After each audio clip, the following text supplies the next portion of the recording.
Sabe, quando a gente fala sobre inovação no governo, a primeira coisa que vem na cabeça é o quê? Tecnologia, dinheiro, né? Mas e se o verdadeiro motor, e talvez o maior freio, não for nada disso, e sim o comportamento das pessoas? Pois é, uma pesquisa recente foi atrás disso e descobriu qual é a peça-chave que faz as ideias saírem do papel ou ficarem presas na gaveta. Ok, vamos lá. Afinal, qual é o segredo? É ter mais tecnologia? É ter mais orçamento? Ou será que a resposta está, na verdade, nas pessoas, na atitude de quem está ali, no dia a dia, fazendo a máquina pública girar? E para investigar isso a fundo, a gente vai se basear num estudo super recente, de 2025. Os pesquisadores conversaram com 101 servidores públicos aqui do Brasil, gente que está diretamente envolvida com projetos de inovação. Então, o que a gente vai ver aqui não é achismo, são dados.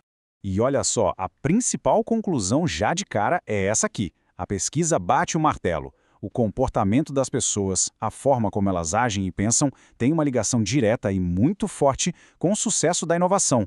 Ou seja, não adianta ter a melhor ferramenta do mundo se a atitude não acompanhar. Então, beleza. Vamos começar pelo lado bom da história. O que será que esse estudo descobriu sobre os pontos fortes dos servidores brasileiros? Adianto que tem muita coisa boa por aí. Para fazer esse diagnóstico, a pesquisa usou uma ferramenta chamada Escala Comportamental para Inovação Pública, a ECIP. Pensa nela como um radar que mede 6 comportamentos que são essenciais para inovar, como a gente vê nesse gráfico aí. Vai desde a curiosidade até a capacidade de colaborar. E os resultados, olha, são fascinantes. Eles pintam um quadro de um servidor público com uma base muito sólida para inovar. Agora, qual será que foi o comportamento que ficou lá no topo, com a maior nota de todas? Algum palpite? E o campeão disparado foi a curiosidade. Sabe, aquela vontade de aprender, de fuçar para entender o porquê das coisas, de ir atrás de informação nova, é basicamente o ponto de partida de qualquer mudança.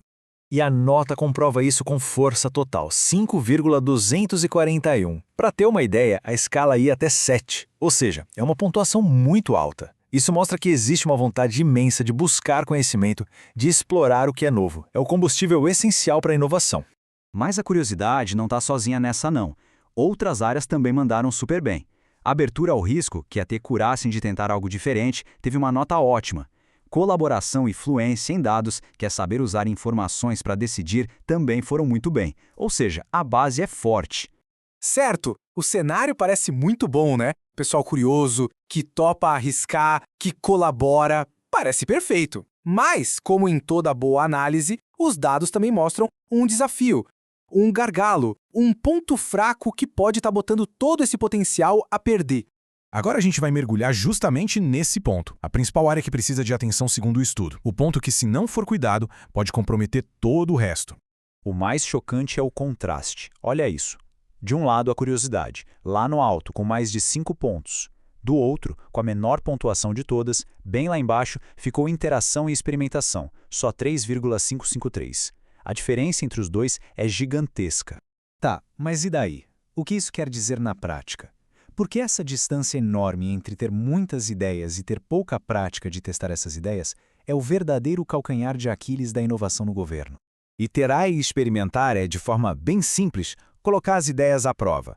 É o famoso mão na massa. É criar uma versão pequena, um protótipo, testar, ver o que dá errado, aprender com o erro e melhorar a solução com base no que o mundo real mostrou, não só na teoria. E aqui está o ponto crucial. A experimentação é a ponte que liga uma ideia genial a uma solução que funciona de verdade lá na ponta, para a sociedade. Sem essa ponte, toda aquela curiosidade e colaboração geram planos incríveis que, infelizmente, correm um risco enorme de não sobreviverem ao primeiro contato com a realidade. Ok, então a gente já fez o raio-x da situação. Vimos os pontos fortes e vimos o grande desafio. A pergunta que fica agora é: como é que a gente transforma essa análise em ação?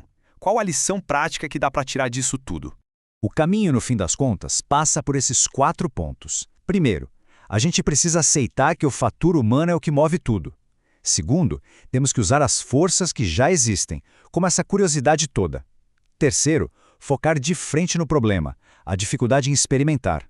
E o mais importante de tudo, criar um ambiente seguro onde testar, errar e aprender com o erro não seja um problema, mas sim parte do processo. E para a gente fechar, fica uma provocação. Com base nisso tudo, talvez a inovação não precise começar com uma grande revolução. ela pode começar bem pequena. Pensa aí, qual seria o menor experimento possível, o teste mais simples que poderia começar amanhã mesmo para transformar uma boa ideia num primeiro passo de verdade? Fica aí a reflexão.